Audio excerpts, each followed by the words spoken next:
নমস্কাৰ আজি আমি শিকিম মাত্ৰ এটা ক্লিক কৰি ফটো এখনৰ ব্যাকগ্ৰাউণ্ড কেনেদৰে ৰিমুভ কৰিব পাৰি আজিৰ এই কৌশলটো আমি কম্পিউটাৰ আৰু মোবাইল দুইটাতে ব্যৱহাৰ কৰিব পাৰিম কাৰণ আমি ফটোৰ ব্যাকগ্ৰাউণ্ড ৰিমুভ কৰিবৰ বাবে কোনো সফটওয়্যাৰ বা এপ ব্যৱহাৰ নকৰো ইয়াত আমি www.remove.bg ৱেবছাইটটো ব্যৱহাৰ কৰিম ইয়াত ব্যাকগ্ৰাউণ্ড ৰিমুভ কৰি তাৰ ঠাইত যিকোনো ফটো ব্যাকগ্ৰাউণ্ডত আমি লগাব পাৰিম প্ৰথমতে আমি কম্পিউটাৰত ফটোৰ ব্যাকগ্ৰাউণ্ড ৰিমুভ কৰিব শিকিম আৰু তাৰ পাছত মোবাইলত এই কৌশলটো ব্যৱহাৰ কৰিব শিকিম কম্পিউটাৰত এই কৌশলটো ব্যৱহাৰ কৰিবৰ বাবে এটা ৱেব ব্ৰাউজাৰ ওপেন কৰি ল'ব লাগিব আৰু মই ইয়াত গুগল ক্ৰম ৱেব ব্ৰাউজাৰটো ওপেন কৰি লৈছো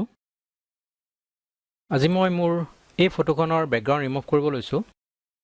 ইয়াৰ বাবে মই ব্ৰাউজাৰৰ এড্ৰেছ বাৰত লিখিব লাগিব www.remove.bg আৰু এণ্টাৰ প্ৰেছ কৰিম এতিয়া আমি ইয়াত remove.bg ৱেবছাইটটো ওপেন হোৱা দেখা পাইছো এতিয়া ইয়াত থকা আপলোড ইমেজ বুটামটোৰ জৰিয়তে আমি যিকোনো ফটোৰ ব্যাকগ্ৰাউণ্ড ৰিমুভ কৰিব পাৰিম তো ইয়াৰ বাবে প্ৰথমতে আমি আপলোড ইমেজত ক্লিক কৰিব লাগিব আৰু আমাৰ কম্পিউটাৰৰ পৰা এটা ফটো বাছি দিব লাগিব মই ইয়াৰ পৰা মোৰ এখন ফটো বাছি লৈছো আৰু ওপেন কৰিছো ওপেনত ক্লিক কৰাৰ লগে লগে ইয়াত আপলোডিং ষ্টাৰ্ট হৈছে আৰু ইয়াৰ লগতে আমি দেখা পাইছো যে আমাৰ ফটোখনৰ ব্যাকগ্ৰাউণ্ডটো সম্পূৰ্ণৰূপে ৰিমুভ হৈ গৈছে এতিয়া আমি এই ফটোখন এই ডাউনলোড বুটামটোৰ জৰিয়তে আমাৰ কম্পিউটাৰলৈ ডাউনলোড কৰি ল'ব পাৰো তো মই ডাউনলোড বুটামত ক্লিক কৰিছো ফটোখন ডাউনলোড হৈ গৈছে ফটোখন চাবৰ বাবে মই এই বুটামটোত ক্লিক কৰি শো ইন ফোল্ডাৰত ক্লিক কৰিছো লগতে আমাৰ ডাউনলোড ফোল্ডাৰটো ওপেন হৈ গৈছে আৰু ইয়াত এই ডাউনলোড হোৱা ফটোখন আমি দেখা পাইছো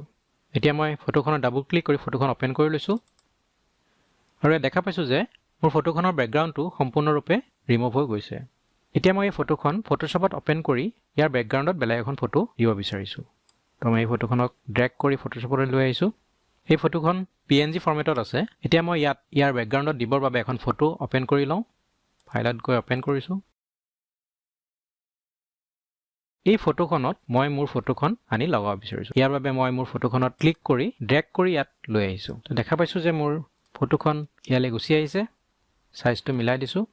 আৰু ইয়াত ক্লিক কৰিছো এনেদৰে আমি ৱেবছাইটৰ জৰিয়তে ব্যাকগ্ৰাউণ্ড ৰিমুভ কৰি তাৰ ঠাইত যিকোনো ব্যাকগ্ৰাউণ্ড আমি ফটোশ্বপৰ জৰিয়তে দিব পাৰো আৰু এই ৱেবছাইটতো কিছুমান ব্যাকগ্ৰাউণ্ড থাকে আৰু সেই ব্যাকগ্ৰাউণ্ডবোৰো আমি আমাৰ ফটোত ব্যৱহাৰ কৰিব পাৰো তাৰ বাবে আমি যাব লাগিব এই এডিট বুটামটোত ইয়াত ক্লিক কৰিছো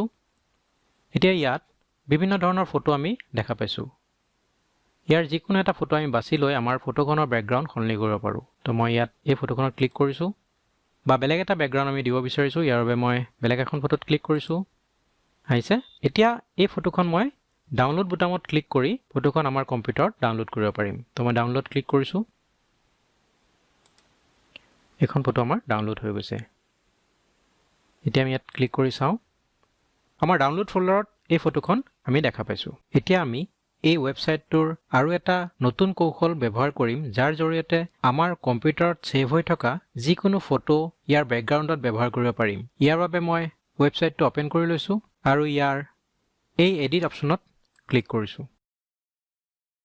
এতিয়া আমাৰ কম্পিউটাৰত সেভ হৈ থকা যিকোনো ফটো এই ফটোৰ ব্যাকগ্ৰাউণ্ডত ব্যৱহাৰ কৰিবৰ বাবে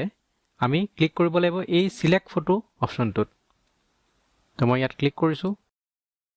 আৰু ইয়াৰ পৰা এখন ফটো বাছি লৈছো ওপেনত ক্লিক কৰিছো এতিয়া আমি দেখা পাইছো যে আমি বাছি লোৱা কম্পিউটাৰত থকা ফটোখন এই ফটোখনৰ ব্যাকগ্ৰাউণ্ডত আহি গৈছে এতিয়া আমি আকৌ ডাউনলোড বুটামটোত ক্লিক কৰি এই ফটোখন আমাৰ কম্পিউটাৰত সেভ কৰিব পাৰিম এতিয়া আমি শিকিম মোবাইলত এই কামখিনি কেনেদৰে কৰিব পাৰি আপোনালোকৰ যদি কৌশলটো ভাল লাগিছে তেন্তে ভিডিঅটো লাইক কৰিব আৰু এনে ধৰণৰ বিভিন্ন কৌশল জানিবৰ বাবে চেনেলটো সাবস্ক্ৰাইব কৰিব মোবাইলত এই কৌশলটো ব্যৱহাৰ কৰিবৰ বাবে মোবাইলত থকা গুগল সাৰ্চ বাৰ বা গুগল ক্ৰম ব্ৰাউজাৰত গৈ লিখিব লাগিব remove.bg আৰু সাৰ্চ বুটামত টাচ কৰিব লাগিব এতিয়া আমি দেখা পাইছো যে আমাৰ মোবাইল স্ক্ৰিনত remove.bg ৱেবছাইটটো আহি গৈছে এতিয়া ইয়াত থকা আপলোড ইমেজ অপচনটোত চুই দিয়াৰ লগে লগে মোবাইলৰ গেলাৰীত থকা ফটোবোৰ দেখা পাইছো ইয়াৰ পৰা মই এখন ফটো বাছি লৈছো আৰু ইয়াৰ লগে লগে ফটোখনৰ আপলোডিং ষ্টাৰ্ট হৈছে